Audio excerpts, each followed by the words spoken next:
വരണം വരണം മിസ്റ്റർ കൃഷ്ണനുണ്ണി. ഉണ്ണി തുടക്കം തൊട്ടേ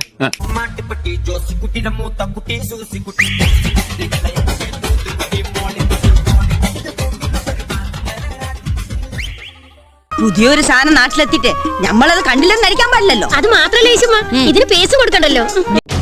നവകുടുംബ സന്ദേശയാത്ര. ഇവരെ ഞാൻ എവിടെയോ ആശ്വസിപ്പിക്കാൻ വലിയേട്ടൻ വന്നിട്ട് ഈ സംസാരം ഞാൻ എവിടെയോ കേട്ടിട്ടുണ്ടല്ലോ. എന്നാലും അതല്ലല്ലോ, എവിടെയോ വെച്ച കണ്ട പരിചയമുണ്ട്.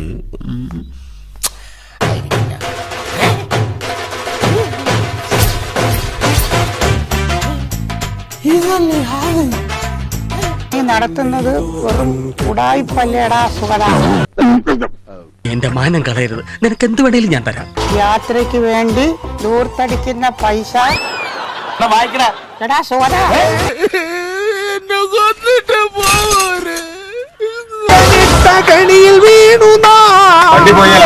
അവരോട് പറയണം ഇങ്ങനൊരു യാത്ര വരുന്നുണ്ട്, എന്നിട്ട് ഇടിച്ചു പൊളിച്ച് വീതി കൂട്ടണം. എന്തോ കുത്തി പറയുന്ന പോലെ എനിക്ക് ഫീൽ ചെയ്യുന്നുണ്ട് കേട്ടോ. ഒരു ഹെലികോപ്റ്റർ അഡ്വാൻസ് കൊടുക്കും.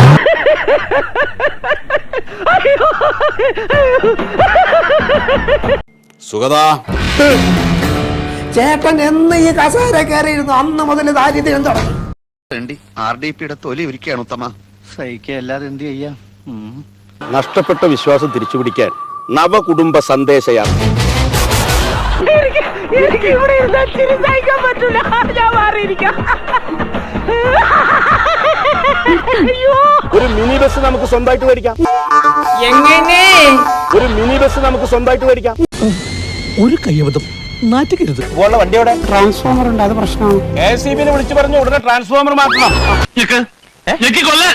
ഇപ്പോഴാ നിനക്ക് എന്നോട് ചെയ്യാവുന്ന ഏറ്റവും വലിയ ഉപകാരം അത് തന്നെ.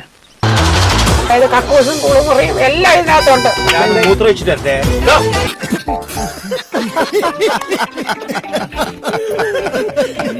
കുണ്ടും കുഴിയില്ലാത്ത നല്ല വഴികൾ വേണം തെരഞ്ഞെടുക്കാൻ. ഇനി ഇത് പറഞ്ഞു നടക്കുന്നവരെ ഞങ്ങള് കായികമായും നിയമപരമായും നേരിടും. ഈ കടയിൽ ആരും വീട്ടിൽ തീർക്കല്. അതൊക്കെ അടുത്ത തലമുറ നോക്കിക്കോളും എന്ന് കരുതി നമ്മൾ പൊളിഞ്ഞിരിക്കുമ്പോ അളിയന് മാതിരി പണി കാണിക്കരുത്. നമ്മുടെ ഈ സാമ്പത്തിക പ്രതിസന്ധിയെ മറികടക്കാനായിട്ടൊരു പദ്ധതിയെ കുറിച്ചൊന്ന് പറഞ്ഞോട്ടെ. ഞാനൊരു ഐഡിയ പറയാം. വേണ്ട, പണഞ്ഞു തീർന്നില്ലല്ലോ. നിങ്ങൾക്ക് കേട്ടിട്ട് ഇഷ്ടപ്പെട്ടില്ലെങ്കിൽ റിജക്ട് ചെയ്തോ എന്നാ പറഞ്ഞ തൊലക്ക്. ഞാനൊന്ന് പറയാം. വൈഫ് മിഷൻ പദ്ധതി. അല്ലെങ്കിൽ പിള്ളേച്ചൻ നുണ പറയുന്നതായിരിക്കും. തൽക്കാലം ഇത്രയും മതി, വരട്ടെ. നാളെ കാണാം. Good night.